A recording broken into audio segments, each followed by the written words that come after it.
right.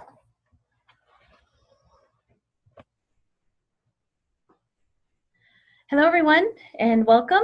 On behalf of the Maine Lung Cancer Coalition, I am so excited to welcome you all to another one of our webinars that are in this series. We're so excited to bring this to you. And truly, you know, our goal with the Maine Lung Cancer Coalition is working together to reduce lung cancer in Maine. We want to recognize our funders, the Bristol Myers Squibb Foundation, the Maine Cancer Foundation, and the Maine Economic Improvement Fund. Today, we are very happy and excited to have Andrew Smith and Karen Butts with us. We are here for radon and arsenic in Maine and the provider's role in preventing exposure. Again, we have Andrew Smith, the state toxicologist and manager, Maine CDC Environmental and Occupational Health Program, and Karen Butts from the health. She's a Healthy Homes Manager for the Maine CDC Environmental and Occupational Health Program. So we are so excited to have them today. I have a few housekeeping slides, and then we'll do a little bit more formal introduction. So today, some housekeeping things around Zoom. All your lines, the audio lines for non-presenters are currently muted. Please use the chat box for any questions or comments throughout the presentation. At the end of the presentation, what we will do at that time is we will look at the chat box and we will ask those questions then. One thing that isn't on here that I want to mention is we're pretty excited. We're using actually a poll function here for the first time. So and you can just, once the poll question comes up, all you have to do is take your mouse and click on your answer, and we will get those, and then, you know, Andy will talk about those results with everyone. So if you're requesting CME for the webinar and you did not send into Zoom using a direct link, or if you're watching as part of a group, you can email us here at the MLCC at mainequalitycounts.org during the webinar or immediately after. You can also put it in the chat box. And one thing that we're trying to look at is the reach, you know, and how far we would love to obviously reach all over Maine with these educational webinars that we're doing. So if you would be kind enough to even put your zip code in the chat box, that would be wonderful as well.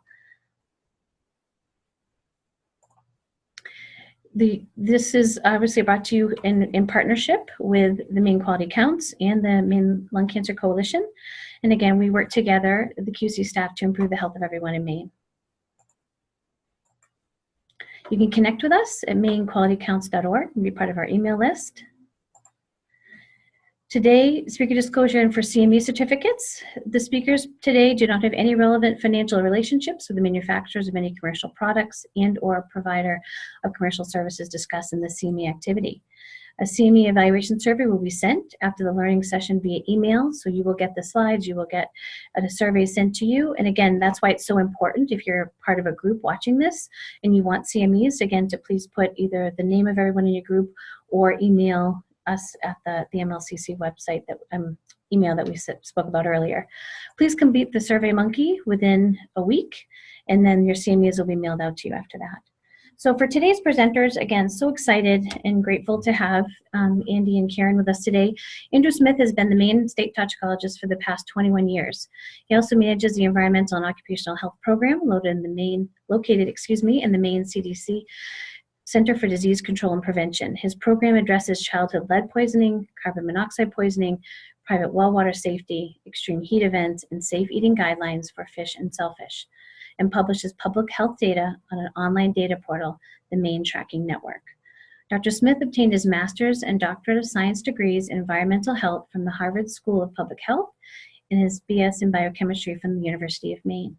He's accompanied today with Karen Butts. She is the Healthy Homes Manager at the Maine CDC Environmental Occupation Health Program, with responsibility for the program's health promotion initiatives related to environmental health, including childhood lead poisoning prevention and well water safety. Prior to moving to Maine in 2010, she worked for the national organizations in the Washington, D.C. area, focused on newborn hearing screening, biomedical research on hearing loss and deafness, and clinical nutrition. Karen holds a Master's of Public Health and Health Promotion from the George Washington University and a Bachelor of Arts from Kenyon College. So again, we're so happy to have you both here, and at this time, I will turn this over to both of them. Thank you so much.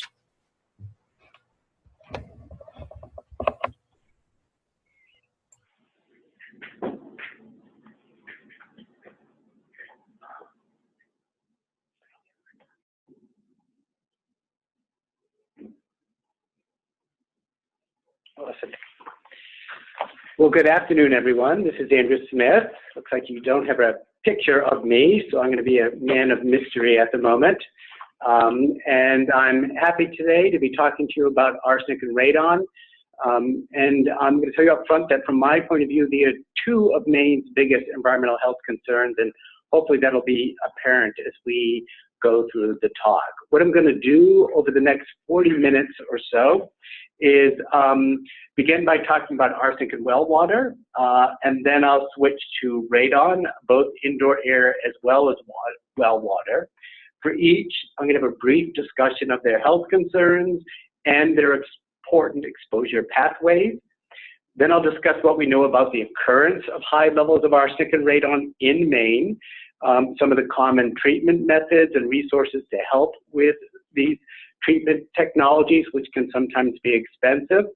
And then at the end, I'll talk about what we know about rates of testing for arsenic in water or radon in air, and what, if any, role there may be for providers in assisting us with promoting testing. Before I get started, I think we want to sort of bring up and ask you all a few questions. So if we could go ahead and bring up the first question.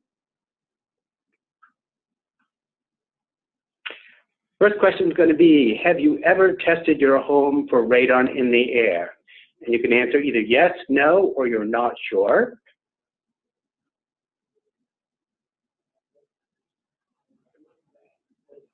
And I think, do I wait till I see if that's done, or do we go on to the next question? I can end the question whenever you want, and it'll show everyone the answer. So you let me know when you're ready. Okay. Do you have a way of knowing how well people are voting? Yeah, I have a little sort of on-screen, in real-time answer. So it looks like we have probably about 30 answers so far. 27 people out of 39 have voted. Okay. So how about the rest of you? And then we'll just wait a minute more, and then we'll go ahead and see what the results are and move on to the next question. Yeah, looks like we got a couple more now. So 10 more Good. people to answer. Although some people who are just joining by phone may not be able to click their answer. Right. If you're just joining, oh, that's right. So you wouldn't have access if you're just on the phone, correct? Exactly. Yeah. So we might have a few people who aren't able to answer. Right. So, and did you say you actually have the results right now? Yeah. So looks like we have about 30 out of 40 people. So I'm going to end the polling so everyone can see. Yeah.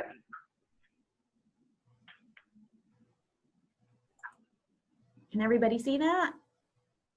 Right. So 57% have said they've tested, 43. So I'll tell you, give you a heads up for what you'll see in the later years. This group is well ahead of the state average. So now how about the next question? Yeah. Let's see. Yeah. Okay. This is, have you tested your well water for arsenic? Again, multiple choices. You can be yes, no, not sure, or you do not have a well. And about 50% of people are not on private wells on average. So go ahead and vote for that, please, and then we'll get into the talk. So I'm told there's one more. So, okay. Oh, yes, there's one more sort of pre-question. Yep, and it looks like we're at about 31 out of 43 participants now, so we're getting close. A couple more last second votes here.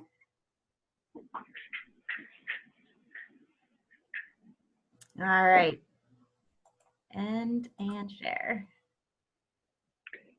So 48% yes, what's that? 6% no, and 3%, so we'll have to convert those. So it looks like a really high proportion of people that actually have wells have tested them for arsenic. Yeah, it looks like out of 15 out of 31 said yes, 13 out of 31 don't have a well, so that's. Yeah, great. All right, and the last question? And the last one, lunch. So now the question is, if you have a well, have you tested it for radon? So yes, no, not sure, or you do not have a well. So we think we know the answer to the last one. we hope it's consistent anyway. Right.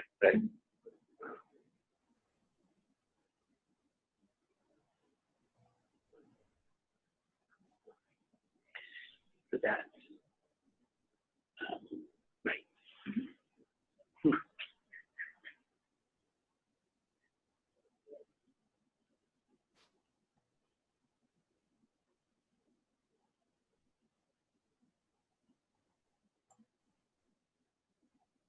Oh, we have a clarifying question being asked here. Is testing for uranium a marker for radon in water as well? It is not. But kudos to whoever asked that they've tested for uranium in their water. Great. All right, looks like we have about 30 people again, so I'm gonna launch this one for you as well.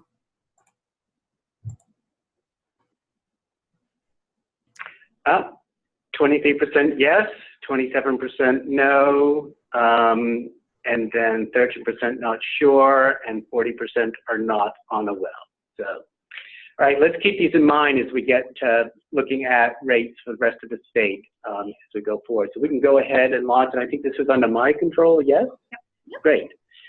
So, as I mentioned first, we're going to start off with arsenic and begin with arsenic causes lung cancer. Numerous international and national agencies have weighed in the question about arsenic and cancer for quite some time. International Agency for Research on Cancer, the National Toxicology Program, the US EPA have all concluded that arsenic is a known human carcinogen. The evidence is strongest for bladder and lung, so nothing new there. That's been so for quite some time. What's new over, say, the past 15 years has been our confidence about risk estimation for people exposed at relatively low levels of arsenic in water. The current federal drinking water standard is 50 micrograms per liter. I'll talk more about units in a moment. And around, that was the current, as of 2001. And it was a big debate as to whether to lower it and how much. And the National Academy of Sciences National Research Council was asked to weigh in on this. And they concluded that yes, even at levels of 50 and below, long-term consumption of that water could increase bladder and lung cancer risk. So EPA changed the federal drinking water standard for public water supplies and lowered it to 10. That went into full effect in 2006. Next. The other thing that's really happened, though, over the past 15 years for arsenic is it's not just about cancer. There's been more evidence coming out pretty clearly showing that long-term exposure to arsenic is associated with increases in cardiovascular disease, skin lesions, neurocognitive deficits, including reductions in IQ amongst children, diabetes, and immune effects. Seems like the more we study arsenic, the more we find that it's really able to cause all sorts of effects on the human body. Let me talk a little bit about units. It's a picture that should be here. That's, oh, there we go. That causes some confusion for the public because unfortunately some laboratories use different units than others. Through this talk, mostly what I'm going to be doing is talking about units of micrograms per liter. That's micrograms of arsenic per liter of water. Microgram is 1/1000th of a gram, 1/1,000,000th of a gram. And that is also referred to as parts per billion. So you'll see people sort of go back and forth between referring to arsenic as micrograms per liter or part per billion. But there are some laboratories that are still using milligrams per liter or parts per million. And they're just the same things, they're just 1,000-fold different in units. So the current drinking water standard, which is 10 micrograms per liter, is going to be the same as 0.01 milligrams per liter. We like to avoid using decimals when we're talking with the public. So for that reason, we tend to always be talking about part per billion or micrograms per liter, and that's what I'll use in the talk. But if a patient is coming to you with water test results, you should just be prepared that some labs will be providing results in these milligram per liter units. Where's trying to look for the mouse here. There it is, got it. So now let's talk a little bit about arsenic in private well water in Maine. We've actually compiled a data set of about 50,000 test results. The first thing to be aware of in Maine is that Maine has the highest per capita reliance on private wells of any state in the U.S. Over 50% or half of our population relies on private wells as their source of drinking water. We have random data that indicates roughly about 10% of those wells are going to have arsenic levels above the limit for public water supplies of 10 microgram per liter. But we also find that some of these wells have very, very high levels of arsenic. The highest that we've detected thus far is about 3,000 micrograms per liter. That was up here in the town of Danforth. If you're down here in the Ellsworth, Surrey, Blue Hill area, we have levels between 500 and 1,000. Northport over here, we've had a high of 1,700 micrograms per liter. Down here in the Buxton, Hollis, Standish area, we've had levels in the high hundreds. So we can sometimes see levels that are very high, where we actually have to worry not just about long-term chronic exposure, but short-term health concerns as well. We have a great source of data on private well water arsenic levels on the web, and I'm giving you the link below. This is called the Maine Tracking Network. Here's the link right down here, and on it you can come to this and have a set of menus where you can query the data yourself to look at a variety of different measures of water quality, including not just arsenic, but another 5 other elements. You can look at homes on well water and testing behavior as well, and at different geographical sort of settings right here. So in this picture, you're actually seeing a map at the town level of the entire state of percent of samples above the state guideline. So it's a way of identifying hotspots. So if you wanted to know if your practice served populations that are at high risk for having elevated arsenic, you would be able to look at a map like this and see the sort of central Maine, kind of that county area and a little bit beyond, down here in the sort of southern area of Buxton, Hollis, Standish, and then up here in the Blue Hill, Ellsworth area. And then you can also select, instead of a state view, a view of looking at towns by county, for example. And then if you hover over any one of those, you would actually see a little thing would come up and give you the results for that town. Here I'm highlighting Manchester, where about almost 60% of the wells tested have arsenic levels above the guideline of 10 microgram per liter. One of the questions we spend most time talking to the public when they call us about test results is the various ways people are exposed from drinking water, and what are the most important ones, and therefore what other ones do you need to address with a treatment system. Drinking and beverage preparation, I think intuitively for everyone, would seem to be the biggest, and it is. Perhaps 80% of your exposure potential comes from direct drinking water and making beverages, coffee, tea, infant formula, and juice from concentrate.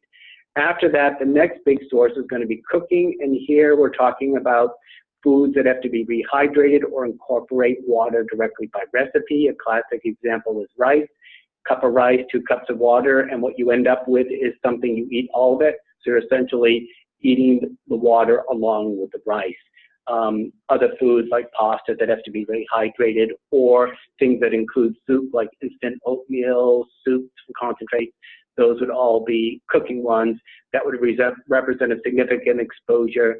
That is, water starts to get, say, about 50, approaching 100 microgram per liter, you would want to make sure you are addressing that route. Then the other questions we often get are, what about bathing and showering or brushing teeth? Brushing teeth is a trivial exposure, but bathing and showering is one we always get. And at the time, we didn't really have an answer for it, so we've actually done a formal study of the bathing question. And in this study we did jointly with colleagues at CDC in Atlanta. We recruited about 160 families where we had an adult and a young child, usually a child under 6. We asked the family to keep a detailed diary for 3 days of virtually everything they ate and whether they used any water to make that food or prepare that food, and if they did, what was the source of the water. Here you see someone indicating the water came from their treatment system or came from public water supply, most likely at work. And then they also kept track of their bathing, whether it was a bath or a shower, and how long. The parents would do this for the young child, and the parents would do it for themselves. Then we would collect a water sample of both the treated water and the untreated water, so we would know what the arsenic levels were for that. If they would switch to bottled water rather than the treatment system, we would test the bottled water itself.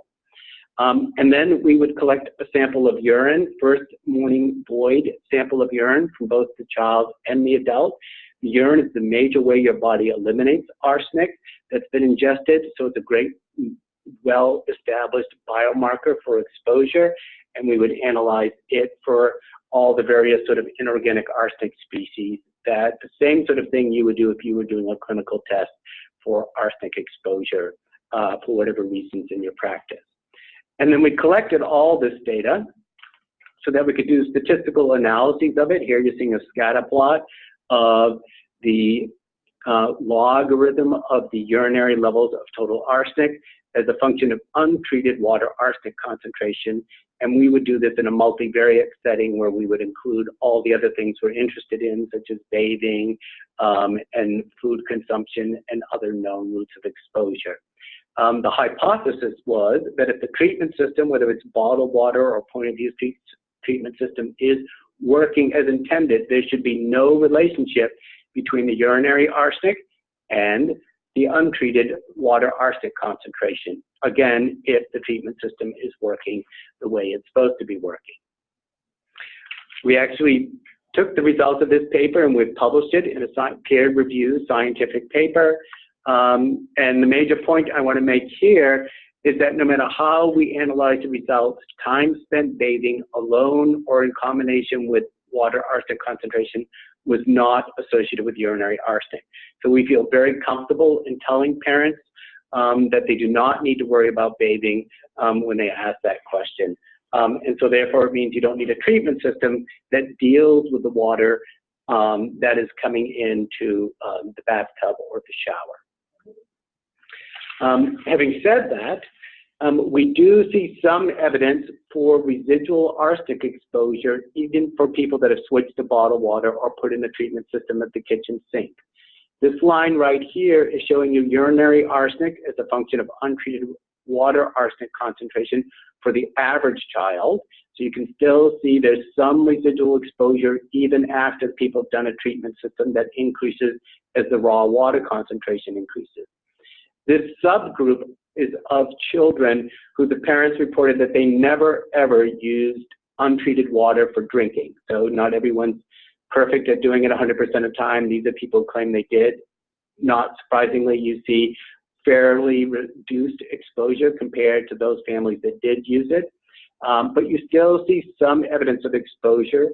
We know it's not bathing related, and the best guess is that it's related to kids that are getting at water unsupervised by the parents, is the best hypothesis right now.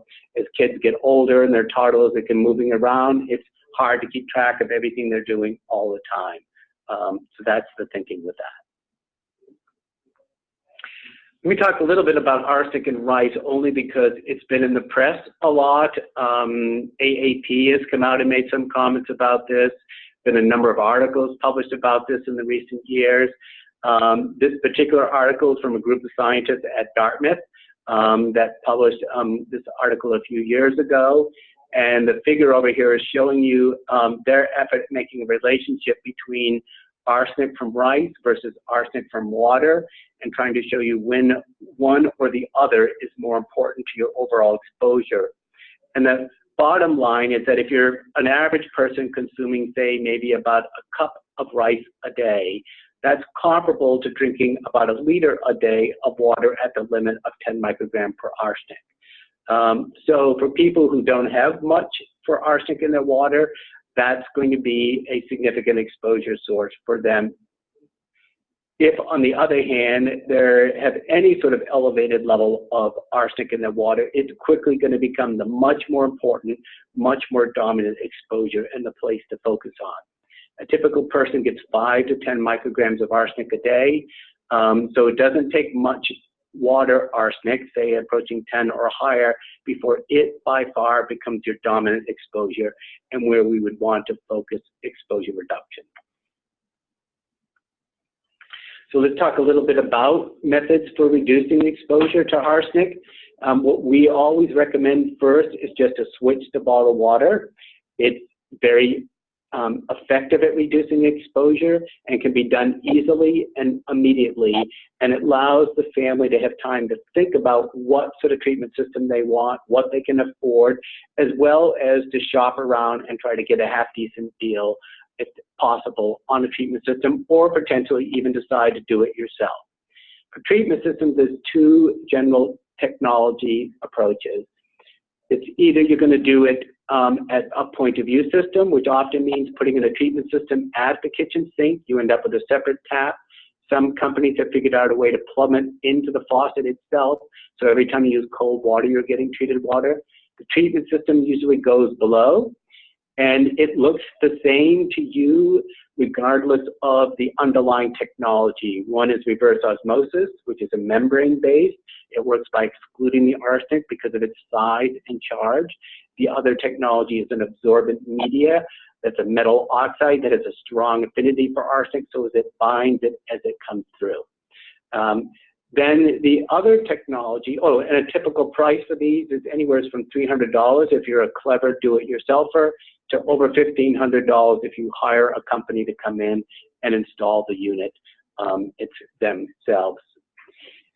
The other technology option is a point of entry. So these are larger, more expensive systems that are used if you want to treat all the water coming into the house. This probably only makes sense if you have arsenic levels that are in the hundreds of microgram per liter, which is rare, fortunately, because these systems can be both very expensive to install and then fairly pricey to pay the energy and replacement costs for just ongoing maintenance of the system. So that's somewhat rare to see these systems installed, but some people do install them, especially when we get to really high levels. The legislature in Maine has recognized that the cost of arsenic treatment systems may be prohibitive for some families. So over the past couple of years, they have appropriated money to the Maine Housing Authority for an arsenic abatement program, which people can apply for if they're households with incomes less than 120% of the average median income, and they have arsenic water above 10 parts per billion. So this is a great resource. It's only become available in the past couple of years to help out families that are struggling with how will they go about dealing with an expensive arsenic treatment system. We do a fair amount for outreach, despite a small budget, to promote well water testing and to help people do testing. We've done everything from a nice YouTube video, which is available on our Maine CDC YouTube channel, and I think, Karen, that's had over, 25,000 visits, views of it so far. And then we also have a lot of tip sheets where we chunk the information for people down into a various sort of whole series of information pieces, everything from have you tested, what do you do if it comes back high, a little bit about treatment, etc. Then we have brochures that we put out in town offices and do targeted mailing of them as well. And then we have what we call our toxicology consult line. So we have a toll-free number. All the laboratories have this, and they give it out. So when someone gets test results, which can be difficult to understand, they can just call us and we'll explain the test results, talk to them a little bit about next steps and about treatment technology. Every week we're doing anywhere from 1 to 2 dozen calls from people, often during housing transactions, which is a frequent time when people are testing their water. So now let's talk a little bit about what we know about testing of wells in Maine and how that's changed over time. Here you're looking at a graph from survey test results. This is using our BRFS system. And people are asked a series of questions. Do you have a well? If you have a well, have you tested it for arsenic? Yes, no, do not know. Just very similar to the question we asked you at the beginning. And here you'll see the good news is that we've been generally increasing the testing rates of arsenic over the years. We're now over 50% of people reporting that they've tested their wells for arsenic. Part of the increase in recent years has been with a decrease in people who are not sure whether they've tested or not. I can't tell you whether or not. That just means they're looking to make sure what the result was and tested, or whether they may have actually retested to make sure that they've got it. Because our testing of people, or the fraction of people saying no, has remained fairly constant over the past few years, at around roughly 35% or so. So that's the arsenic section. And then next I'll turn to the radon section. And then once I get through the radon section, we'll come back and talk more about possible roles for providers. Does it make sense at me to stop and see if there's any questions that have been submitted for clarification that I should respond to before I move on to radon? Yeah, actually, we did have one question talking about the rice. Mark Ross is asking if that includes all rice consumption. I think it was in relation to the levels of arsenic versus how much rice people are consuming, if that makes sense. I think so. Let me go back to here. Take me. Whoops.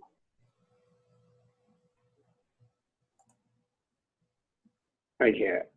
I think if the question is getting if it's all rice. Yes, this is thinking of all rice, whether it's rice from meals or rice cereal, etc., or all part of this analysis.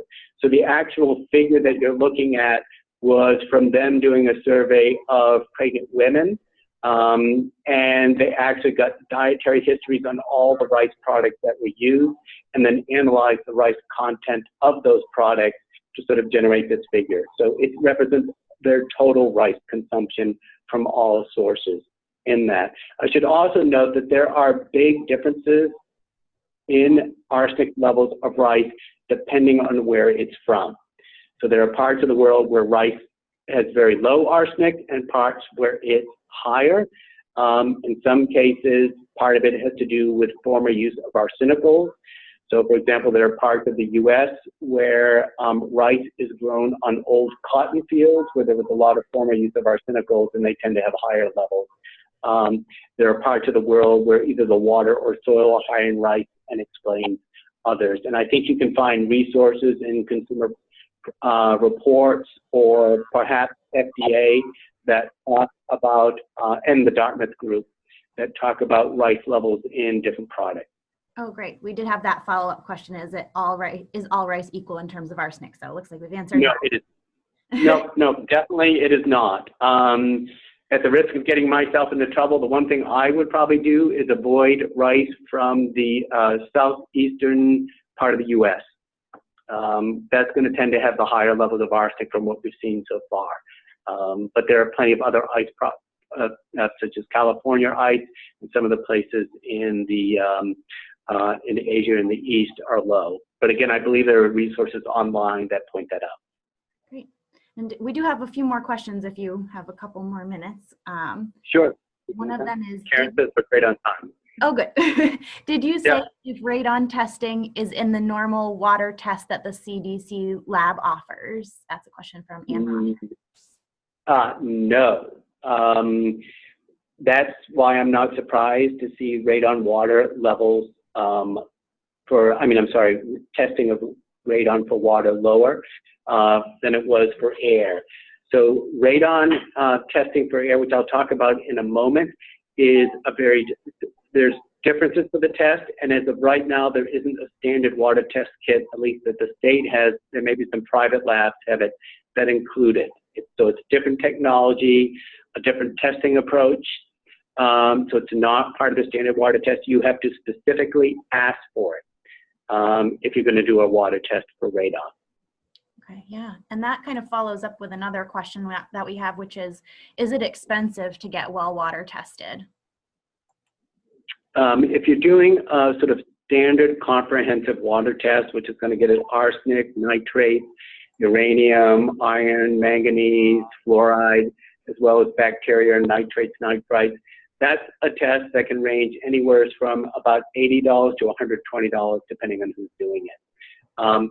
For people of low income, the state laboratory has the ability to waive the test cost if there's a showing of financial hardship, and if there's either a healthcare provider gives a reason for doing it, or we identify them in, say, for example, a high arsenic risk area or some other high pollution area.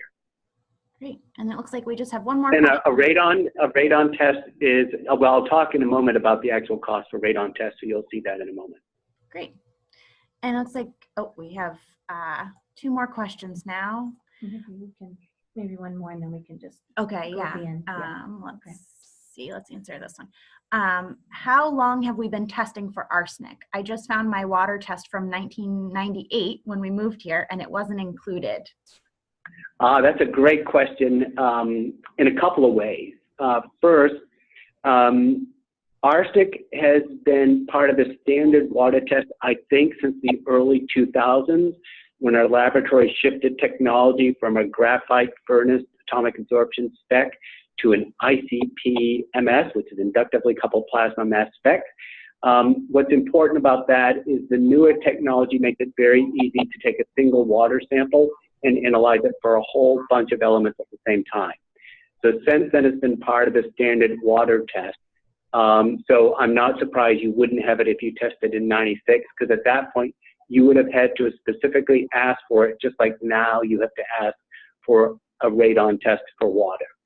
But the other reason why I said that was a good question is that if you had tested any time before 2001 or 2002, if you get a result between 10 and 50 micrograms per liter, you would have been told your water was fine, because the standard changed for public water supply, and we applied that to private wells around the beginning of 2001, 2002. So you may have tested in the past, and you may think your level is fine, but if you tested prior to 2001, maybe even for some labs prior to 2006, you could have had a level between 10 and 50 and been told your well was fine. All right, so it looks like we do have a few more questions, but we're gonna keep going and we'll come back and answer some more a little bit later on. All right, okay, so we'll move on to radon. I understand you've already had a presentation about radon and the health effects of radon from sort of a national and global level, so I'll be brief on the health side of it. Radon is a well-established lung carcinogen. We know this from studies of miners, but we also know it from studies of residential populations that have been done in the US, in Europe, and in China. So it's well established that radon itself is a lung carcinogen from long-term exposure. The major point I want to make just here is that when you hear these numbers that radon contributes to 15 to 20,000 of the estimated 160,000 lung cancer deaths each year, most of those deaths are among smokers, and maybe perhaps 1,200 to 3,000 are non-smokers.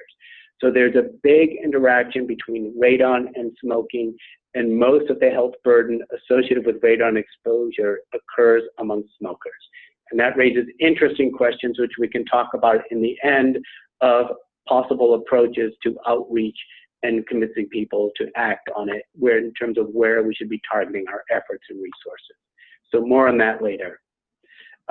This is just to make the point that if you compare it to other types of cancer, so of that 160,000 or so annual deaths, this is from another year of data than that prior one, roughly about 21,000 of that is radon related, and you can compare that to some of the other types of cancer in terms of annual death to see that it is a significant source of cancer burden. And in fact, even the Surgeon General has come out, this is back in 2005, with a warning to the American public encouraging them to make sure that they're testing for radon. So this is a significant public health issue at both the national level as well as here in Maine. If you watched the earlier presentation about radon, then you've learned that the primary issue with radon is its decay products, specifically the polonium decay products. As radiation decays, it emits energy particles, and specifically alpha particles, which do not travel very far, because once they hit something, they will sort of react with it. So we don't worry about external dermal exposure with our skin. But when we inhale it, it gets deep into our lungs. And if the daughter product attached to a particle that gets lodged in our lungs, then it can remain there, where it then is in close proximity to the cells lining the lung. It can hit them and then interact and damage DNA, and that puts us on the pathway for increased risk of cancer. So now let's talk more about how does radon actually get into our houses and why it's such a concern for us. So we have a lot of uranium in Maine and radium in Maine in our bedrock, and that's the source of radon. So as uranium and radium decay, they release radon. It gets into soil gas and it gets into water. So it's got a couple of ways. It can enter the house through various any sort of cracks, either around where pipes enter or actual cracks in the foundation, around windows, sills between the foundation and the building. And then once it enters into the water, then every time you use the water, whether it's showering, washing machines, dishwashers, any sort of water use at all, because radon is a gas, releases it into the house. And then that contributes to the indoor air radon levels as well. The unit of measurement for radon is typically picocuries per liter. So that's the unit you'll hear me referring to here. Typical levels in outdoor air, so if it's a soil gas, we're going to have it outside all the time. And so outdoor levels, typical levels around 0.4 picocuries per liter. I've heard some say that levels in Maine in some areas are closer to 0.7 picocuries per liter. The average indoor air level is estimated around 1.3 picocuries per liter, but the levels are, that's a national average. The local average is probably higher here in Maine just because of how often we encounter radon. Action levels for radon, these have been around for a long time. US EPA, which has been sort of the lead public health agency on the radon issue, says if you've got levels that are tested in the house above 4, then you should act. Act meaning take action to reduce those levels. But for levels between 2 and 4, you should consider acting to reduce levels as well. As the technology has improved, we're fairly routinely able to reduce levels below 2, but even though the health risk is not trivial below 2, it gets harder given that levels outside may be anywhere from 0.4 to 0.7 to reduce them much lower than that. So you could spend money without accomplishing a lot by trying to go at levels that are less than 2 in your house. Water is often really confusing to people because the levels in water are typically much, much higher than they are in air. It's fairly common to run into water levels in the thousands of picocuries per liter. And we recommend people consider acting if the levels are between 4,000 and say 20,000, above 20,000, you should always act. These are not hard numbers. You can't find EPA with clear numbers about this. There's no federal drinking water standard for radon in public water supplies. So these are more sort of guidance type numbers. There's a rule of thumb that every 10,000 picocuries per liter in the water adds 1 picocurie per liter to indoor air. With water and radon, we're not concerned about the exposure from ingestion and the risk from ingestion. What we're concerned about is another source contributing to indoor air. So the concern is all about how the water contributes to indoor air. So let's talk a little bit about what we know about radon levels in Maine. Statewide, about 30% of Maine homes have indoor air levels above 4 picocuries per liter, which again is the sort of level where you're really encouraged to act. But it varies by county, with some counties having levels approaching almost 50% of homes being above 4. Others, maybe on the low of under 20%, but many are in the sort of 20 to 40% range in terms of having homes with levels above it. Should mention that these measurements mostly are levels taken in the basement air.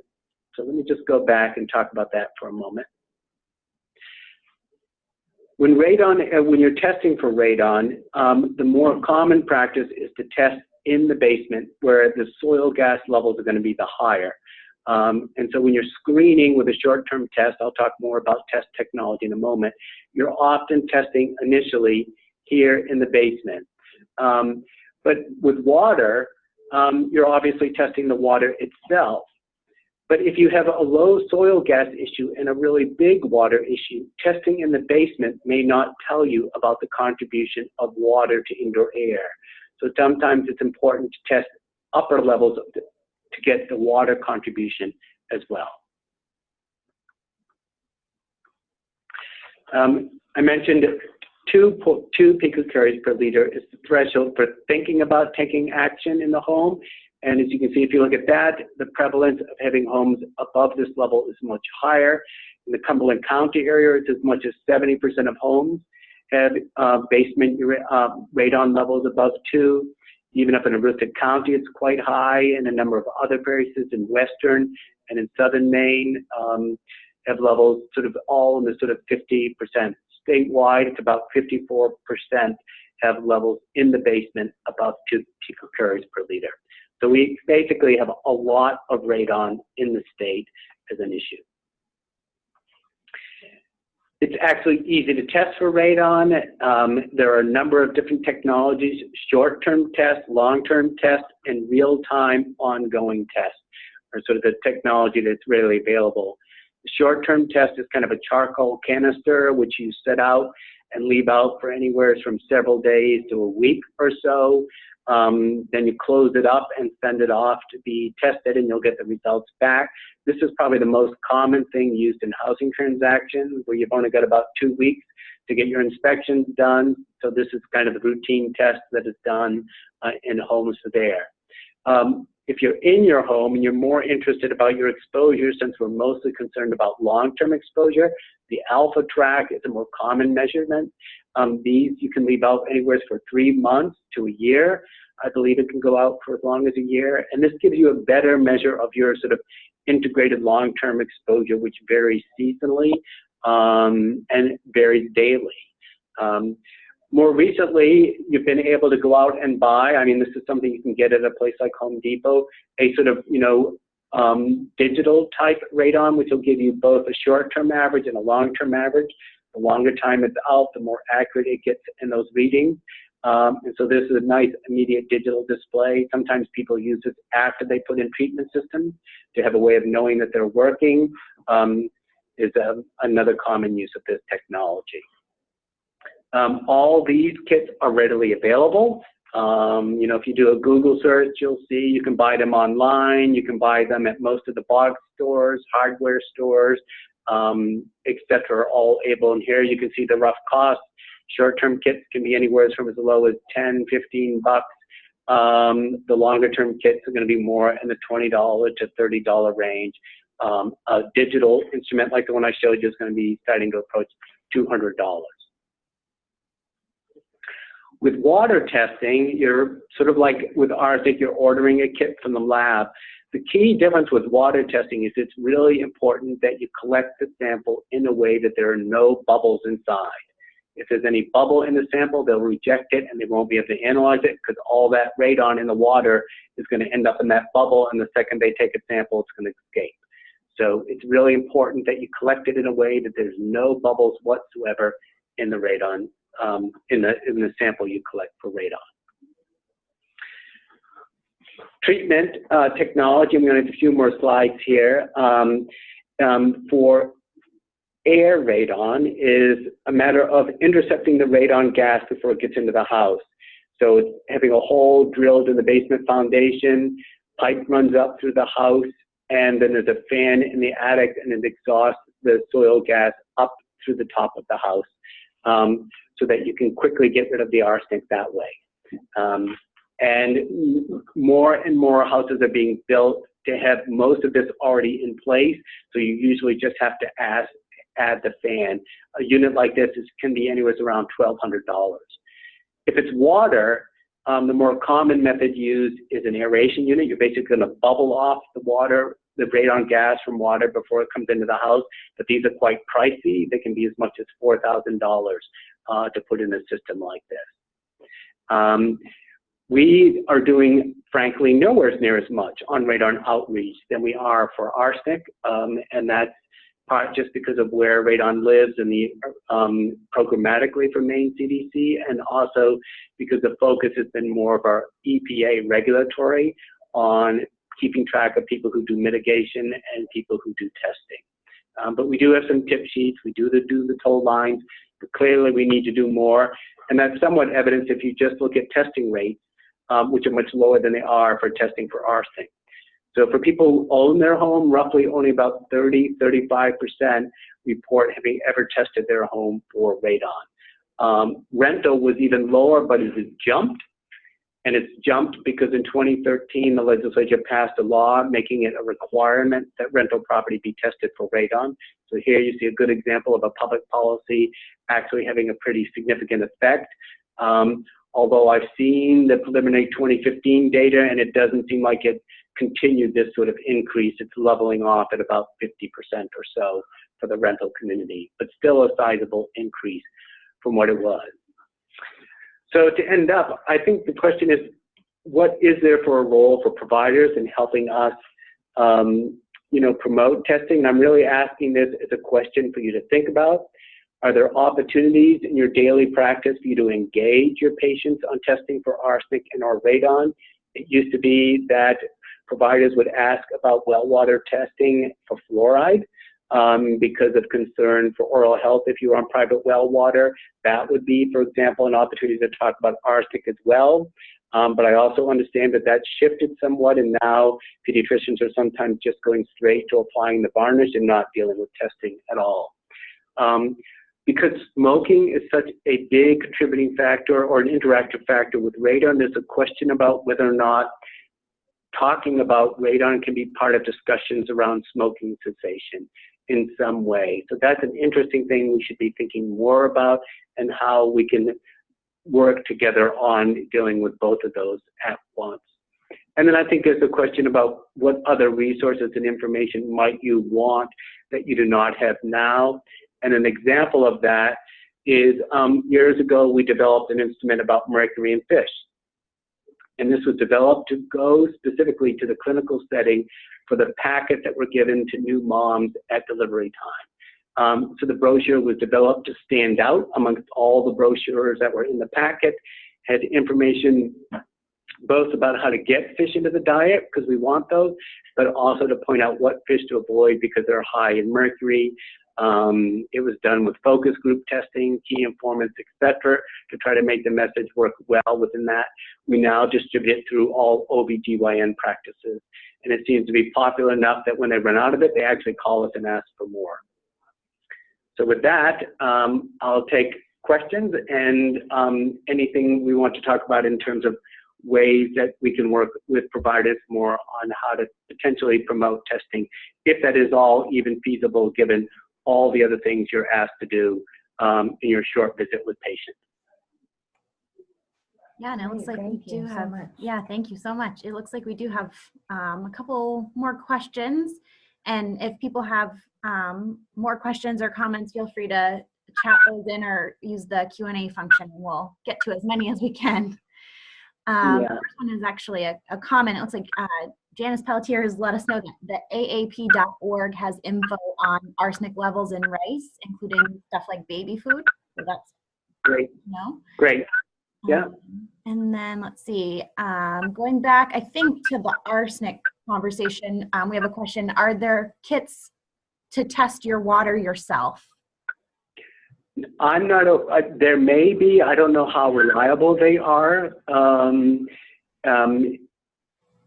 I've heard that there may be some sort of color-coded test out there, but again, I don't know. You can also do an arsenic test only. You don't have to do the full comprehensive test, and an arsenic test only can range anywhere from $15 to $25 if you just want to test for that. That's often done with people that have a treatment system and want to make sure it's working. Great. Next question, Alfred May is asking, can you break down the reporting of testing trend data by county to see if we are seeing the same increase in testing and knowledge of arsenic? Yes, I believe we can. And I think for arsenic testing, I know that's on the data portal. Radon, we hope to have on the data portal in the coming year, and that would include both the testing behavior as well as results from the tests themselves. Trends per county. I think we don't have trends. This is Karen Butts chiming in. On the data portal, we have county information for 2012 and 2014 combined. It's the first time we've been able to make sub-state information about arsenic testing available. And as we progress in time and keep asking the survey questions, we'll be able to look at trends Over time. Right. Great. So I stand correct. Let's see here. Next question is, are homes with daylight basements, i.e. where half the basement is not below ground, more or less likely to have high radon, or is there no difference? I don't know the answer to that question, so I would have to look at that and ask the radon people. I do know that we find radon as issues with everything from homes that have no basement that are just on a slab, as well as trailers, etc. So that would not be a reason to not test double negative. But whether or not it's more or less risk, I can't tell you. Okay. And just so all of our participants are aware, we can as well get back to you, and or if we don't have time to answer all these questions, we'll kind of make sure some kind of text form of the answers comes out to you after the webinar as well. Just wanted to throw that out. Feedback. Can you remind anybody? Yeah, let me see if I can. Okay. I guess in relation to that question, we have another one that says, if there is no slab in the basement, how does that change the mitigation strategy for air radon? I'm sorry, if there's what? No slab? Oh, no slab, yeah. I think if there's no slab in the basement, so sometimes what they have to do is put down a barrier to seal the floor so that they can direct it to one area. So that's my understanding of the approach that's been done with that, is to do some sort of barrier to seal it. That doesn't mean putting in a slab, but it does mean putting down some sort of barrier. I think is the most effective way that it's been done in the past. But that would be another one that I would want to confirm and get back to you on. How reliable are radon monitors? Our question says, supposed to be compatible to a smoke detector. Is that? Do you have any? So this must be about these real-time radon monitors as to how reliable are they? Yeah. Good question. That's one I would want to get back to you on as well. So don't have a good answer to that. Okay. Let's see. Do radon levels change over time? This person is asking because they last tested 35 years ago. I would test again. So yes, they can change. They can change in part because of what's changing with your house. And also, if you did a short-term test, you can have big changes seasonally. So your house is like a big chimney. And when it's warm, you're heating up air, it's going out the roof, it's making up from below. And also what's going on outside your house can also affect that air movement as well. So you should be thinking that there can be significant changes in levels seasonally, as well as potentially over time as your house ages. There are more cracks for radon to enter. I know my house has more cracks now than it did when we first bought it. So there are multiple reasons why your levels should change. I would say certainly every 5 to 10 years, it would be good to be rechecking your radon level. Yeah, and that actually ties in with one of our other questions, which is, are there more problems with newer houses with less air turnover than older homes in Maine? Well, that depends, because new housing is more likely to be built in a radon-resistant way. It's also, with better drainage underneath to direct the soil gas away, as well as new houses are going to be built to be all ready to have a radon system go in potentially than those. So, but there wouldn't be a reason not to test your house based on age alone. Great. And it looks like we have a couple more. Do you want to answer those, or do you want to? I think maybe we'll do one more, if that's okay with everyone. I think just for sake of time, we're just at the 1 o'clock, so maybe one more question. Does that sound okay? Andrew? Yeah. Yep. And any that we don't get to, again, we'll try to get a text answer out via email or post to our website. So Let's do that.